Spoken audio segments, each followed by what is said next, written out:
Hey, hello everyone. My name is John Ladd. I'm the principal here at Lake Worth High School. Today I'm going to be discussing curriculum alignment and why it's one of the most important responsibilities of instructional leaders. Effective curriculum alignment makes sure that students receive high quality instruction that's connected to the standards and prepares them for future learning. In this presentation, I'm going to talk about why horizontal and vertical alignment are critical, discuss consequences of poor alignment, and walk through a 6-step process for aligning curriculum effectively.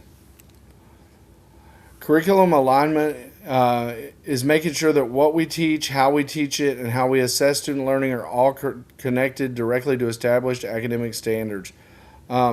We've got to make sure that they're aligned horizontally and vertically. Before discussing the process, it's important to understand that curriculum alignment matters. Horizontal alignment makes sure that teachers teaching the same grade level are addressing the same standards, pacing, and learning expectations. This provides equity for students regardless of what classroom they're in. Vertical alignment focuses on the learning processes from one grade level to the next and makes sure students build the foundational knowledge and skills for future success. Research shows that when curriculum is aligned horizontally and vertically, instruction becomes more coherent and student achievement improves because learning builds systematically over time. The first step is analyzing standards. Teachers and instructional leaders need to review the state standards, district expectations, and assessments required to determine exactly what the students need to know and how to be able to do it.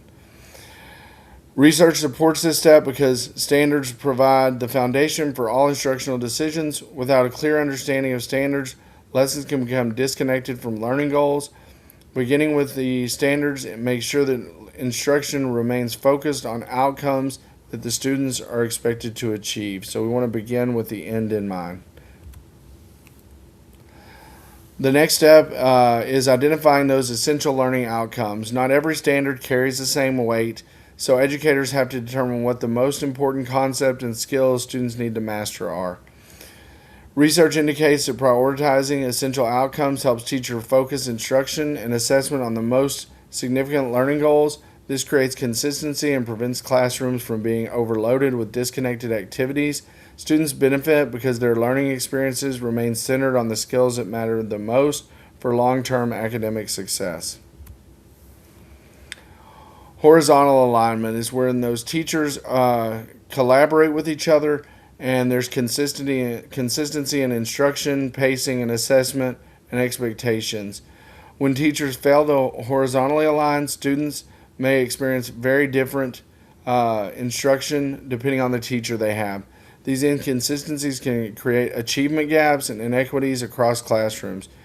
Curriculum mapping and being collaborative, planning together, help eliminate these differences and make sure students receive the same opportunities to master the required standards.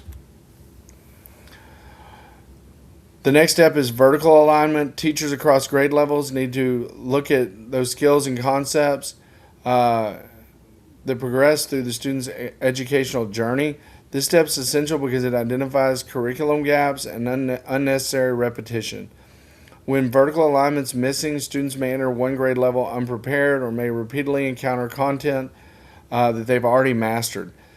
This issue directly impacts students' readiness and can lower achievement on district and state assessments. Strong vertical alignment makes sure that a smooth progress of learning happens from one grade level to the next. The final steps involve creating curriculum maps and continuously monitoring their implementation. Curriculum maps document standards, instructional timelines, assessments, and learning activity. These maps provide teachers with a roadmap for instruction and help ensure that everything looks the same across classrooms. After implementation, leaders must continuously evaluate student performance data and get that feedback. Curriculum alignment is not a one-time event, but an ongoing process of refinement. Schools that review data regularly and make adjustments are more likely to improve student outcomes and sustain instructional effectiveness. There can be consequences when curriculum is not aligned. The first is that students may lack those prerequisite skills, reducing their readiness for future coursework. The second is on benchmark and state assessments. They may decline because students were not taught standards consistently. And then the last one here is student achievement can suffer when gaps and redundancies exist within the curriculum. As instructional leaders, it's our responsibility to support teachers in analyzing standards, identifying essential outcomes, aligning horizontally and vertically, developing those curriculum maps, and continuously improving. By doing so, we create equitable learning opportunities that help all students succeed. From a faith based perspective, our work calls us to serve students and help them reach their God given potential through intentional and effective educational practices. Um, GCU emphasizes that our work should promote human flourishing and serve the common good. Here's a few references for you guys to look through. I'll be sending this PowerPoint out to everyone. And then here's a copy of our flow chart that we'll use as we plan for the year. Thank you so much for your time. I appreciate you listening.